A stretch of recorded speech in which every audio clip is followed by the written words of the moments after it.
in here to Nutrien, and normally I hook my hose up myself, but they had somebody here, so they're loading me right now. It takes a little while. This tanker holds 5,500 gallons, so it takes a little bit. They've got two separate bays here. They can fill 2 trucks at once.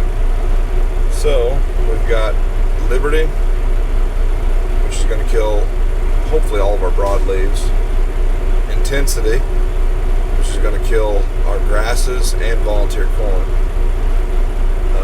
A water surfactant, which is AMS, and then 20 gallons per acre of water.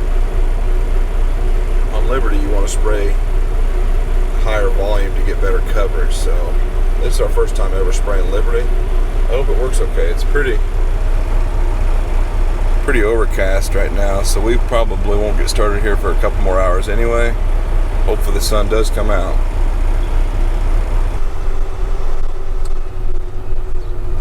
Looks like Jonathan's greasing.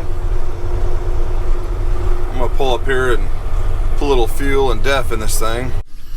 I'm gonna go ahead and fill this gas tank up because it's probably close to being empty.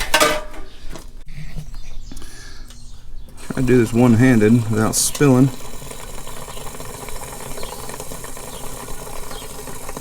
Oh yes, isn't that just wonderful?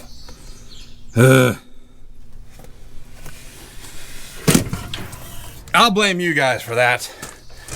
Thought I'd try to get a shot of fueling up. Who cares? Why would anybody care about fueling up a gas tank?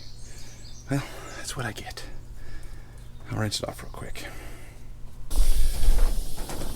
Well, we'll go ahead and get this thing filled up. With this smaller sprayer, it's only 800 gallons, and at 20 gallons per acre, that puts us at a maximum of 40 acres per fill, which is kind of a bummer. We're gonna be filling more often, but it's the way it is. I would rather have better coverage at 20 gallons per acre than 15, so they recommend 20 for Liberty. But anyway, we do have an exact 40 acres right over here north of my house that we're gonna start off first and try and see how it does. I want to show you guys these tips that we're putting on here. So when you're spraying weeds, you want good coverage at any time, but especially I guess for Liberty. So this is a dual fan tip. It's got one tip here and one tip there. So this one is actually pointed forward at 10 degrees. This one's pointing rearward at 50 degrees.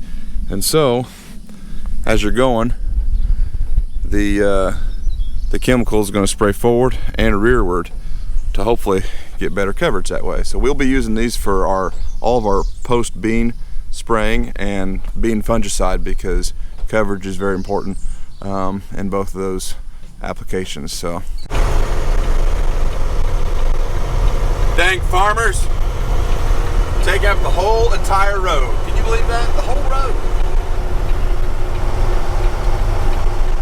They don't show any courtesy whatsoever during spring and fall.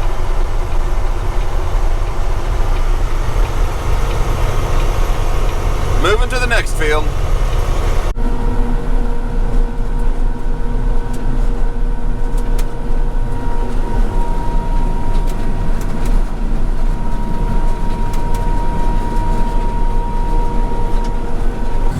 Okay, a little update for you guys while I'm sitting here at the edge of the field waiting for a fill.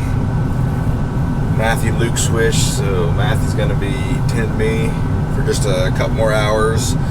You're supposed to spray this stuff when it's kind of hot and sunny out, so once it starts getting a little darker, we'll probably go ahead and quit. But got 250 acres done so far, and then I think Matthew got another 200 acre load. Kind of what the strategy is, these beans, well, this isn't a very good spot, it's kind of a thin spot in the field, but these beans are getting close to canopy, so we want to make sure that we get these done.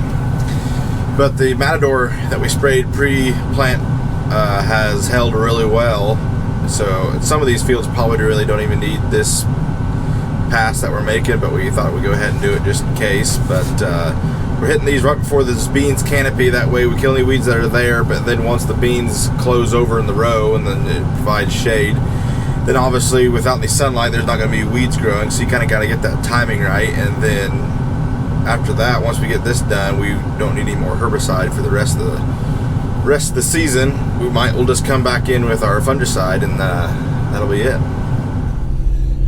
Next day, it's about straight up noon. I had a dentist appointment this morning. That was real fun. Matthew and Jonathan are spraying. We're kind of tucked back in here in some woods. There's a big field that opens up back here. Nice farm, about 140 acres. So looks like they got a decent amount done this morning. Hopefully Matthew went and got another load of chemical so far. Yep, I'm in the 1999 Toyota Camry farm truck. It's my little runaround car. But yeah, we need a rain. It's supposed to be very hot and very dry after this weekend. 98 degrees 2 days in a row, which is a little bit rare for early to mid-June. We don't get that hot till July or August, but we could use the rain pretty bad. Most of these beans are super clean. The pre-emerge that we put down worked really well. You got a few little grasses in here. There's a little broadleaf right there. So that Liberty will knock them out. So this is about perfect timing. Here's a piece of volunteer corn, and so we had to add in a grass killer. It's called Intensity, or clothodum, I think is how you pronounce it, to kill the volunteer corn. Liberty isn't that great on grasses, so we add a full rate of Intensity in here to take care of any volunteer corn. Beans look good. It's getting tall.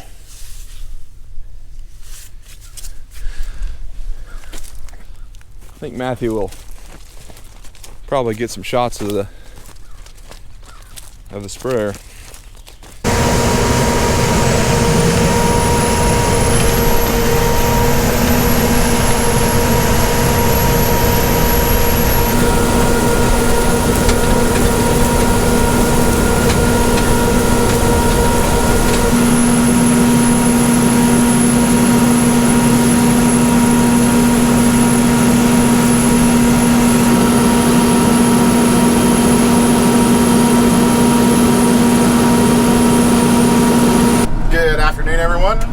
We're doing a bit more bean spraying this afternoon.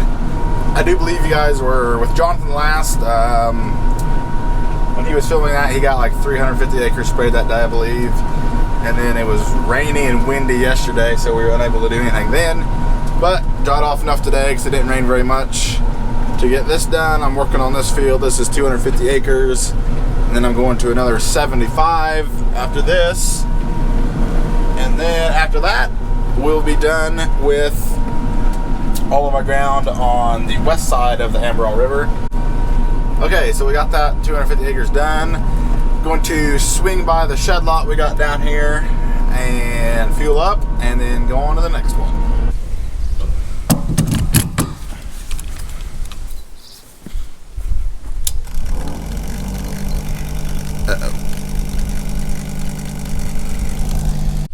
Well, I don't really know what's wrong with this gas pump. It quit. But that'll be enough to finish what we need to down here. I already had plenty of fuel. Just want to make sure.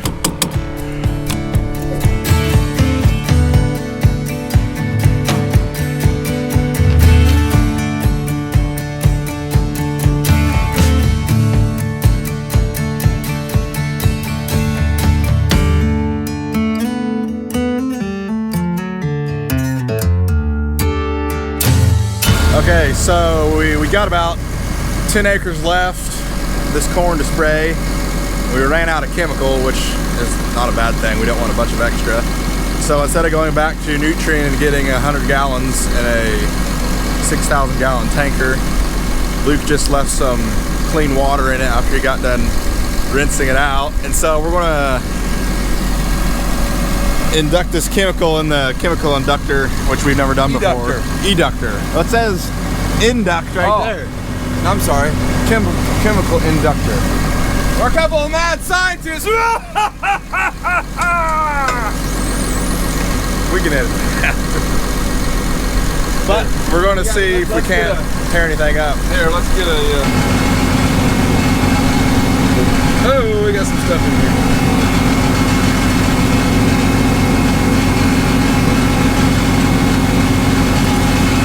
Whoa, what'd you just do there?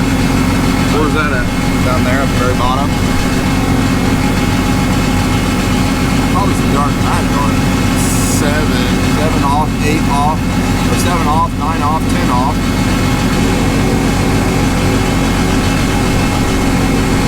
Spark needs to be off.